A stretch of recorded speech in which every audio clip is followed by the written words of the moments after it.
பேர் நந்தனோட்டை சென்ற மணிக்கா வாசம் நடுநிலை பள்ளியில் 7ஆம் வகுப்பு படிக்கிறேன். இன்னைக்கு எங்கள் ஸ்கூலுக்கு முருகப்பா சயின்ஸ் ஆக்டிவிட்டிலேருந்து வந்திருந்தாங்க. அவங்க எங்களுக்கு நிறைய எக்ஸ்பெரிமெண்ட் பண்ணி காமிச்சாங்க.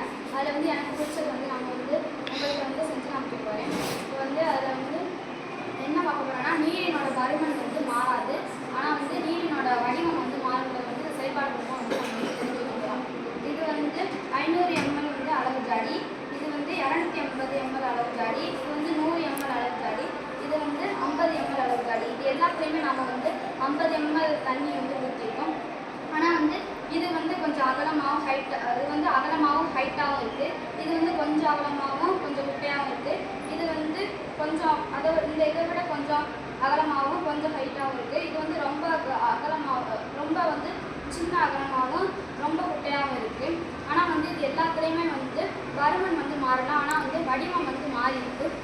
இதை நம்ம எங்கெல்லாம் நம்ம எங்கெல்லாம் பார்க்கலாம்னா, நம்ம இப்போ ஒரு செம்பில் தண்ணி ஊற்றினோம்னா செம்பு வடிவத்தில்